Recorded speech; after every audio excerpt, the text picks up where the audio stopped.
Welcome to another one of Niblet's reviews. We're going to be doing the UMP-45 today. I'm going to have to grab the weapon from Blacktop each time I die. So he's kindly agreed to kill himself a few times. So we're going to take along the P90 TR and the standard UMP as a bit of comparison. Got my standard 20% gear, as you can see here, Recon Vest, Halloween Skull. So we're going to dive into a game of Wave Rider. Okay, for a long time, standard UMP has been a big favourite of mine. We've entered the game about halfway through. Let's see what this is like. Now, I've had very limited exposure to the UMP-45. This is going to be, I think, the most I've used it in any game that I've ever played. I've only ever used it before just picking it up. But as I said before, UMP-40, the standard UMP is one of my favourite guns going. So hopefully, this being the NX version, I should be able to use pretty well. Anyway, UMP, it looks really good. UMP-45 comes with an integrated high-tech sight. Stood on a mine. Which is one advantage over the standard UMP. Yeah, sorry, thank you, Blacktop. Excellent, cheers. That's a better way of doing it, thank you. Right, so we've got a guy standing up on the roof. Stopping power of the UMPs is very, very good. Standard UMP is 37. This has got one extra, it's got 38 on it. Portability 75 on both guns. In fact, all of them are pretty much exactly the same. Now, while Blacktop respawns, what we're going to do is a bit of a recoil test here. So let's see. Now, I've seen it commented that the 45 has less recoil than the standard UMP, but we'll see. We seem to have an extended mag on the UMP-45 supplied by Blacktop. So, right, let's test the recoil. Now, all the stats looks a bit like got a bit of a tree formation going on. Oh, that's a bit more random, but recoil tends to be straight up. Tends to get quite a nice grouping when it gets up there. Let's compare that to the standard UMP. It's looking extremely similar, to be honest. Whoa, that was a bit weird. That pulled off to the left quite a lot there. But I think we have. I think recoil patterns are pretty much the same.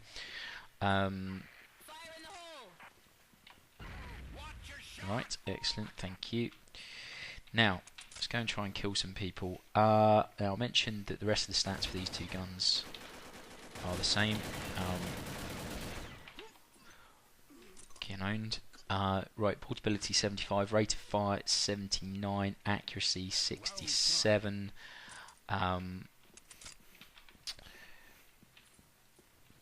Recoil 63, damage over time is 30. Oh man. Damage over time is 30, which is 0.8 higher, and that's thanks to that 1 point extra damage. Here's a couple of likely candidates. That extended mag coming in handy. The mag size is 35. It's pretty good, it's pretty high.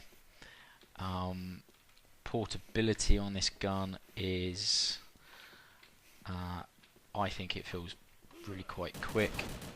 It's not as quick as something like the MP7, of course, but you know, MP7 is it's one of the main attractions for it.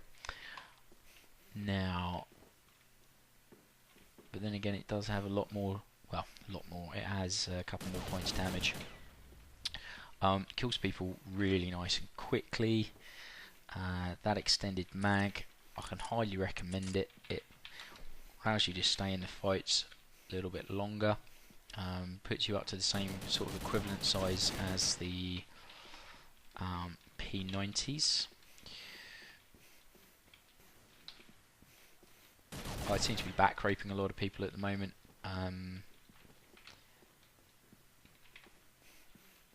Let's try and... Is there anyone there? Oh no, there's only 2 people left on their team. That's probably why I'm having a few issues finding people. But you can see the iTech there. It's a nice accurate gun with the iTech on. The recoil is really quite controllable. I mean, that's a 6 Storm your juggler. Right, thank you. Recoil, as I mentioned, 63. I mean, compared to like the P90 of 72, I mean that's an awful lot less. I mean, that's 9 points less, and we've seen, say, with the reviews of the AK-47, sorry, in the review of the AK-47, that even though it only had 2 points more than the 74M, that actually made quite a bit of difference in real terms. It's just got a person going into the house. Let's see where he is. Not entirely sure what he was doing. A couple of headshots there. Not really a gun I would associate with, you know, an unfair amount of headshots. Something like the P90 tends to get quite a few. SOT mod tends to get quite a few. The UMPs, never noticed any great amount, to be honest. So, I mean, I've mentioned before that I really like the UMPs. Suits my style of play quite nicely. They're highly portable. They've got good stopping power, and that's just what I like in a gun. I'm a big fan of highly portable assault rifles, and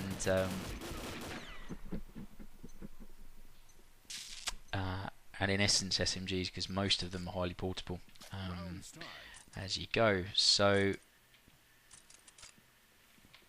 right, thank you very much, Blacktop, again. We've not got a bad score, 15-9. I've played better and I've played worse. I just hope to show you a little bit more of the iTech, because that's a big advantage over your standard UMP.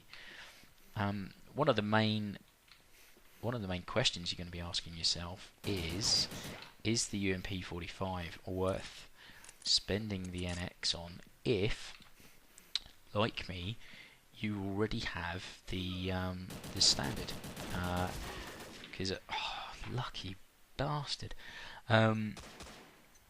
A lot of there's been 2 events so far which allow you to buy the standard UMP for GP.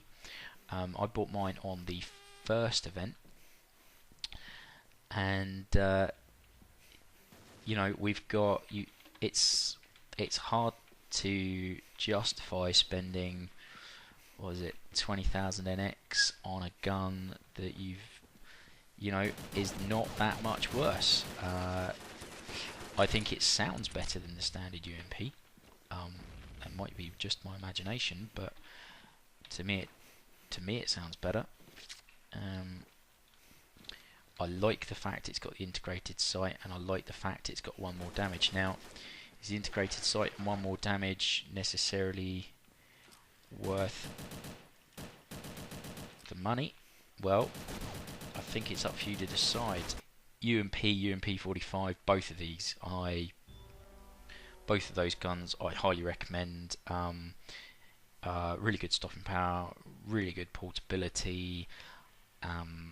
They're better over long range than the P90 family and the MP7s, which we've done reviews of before.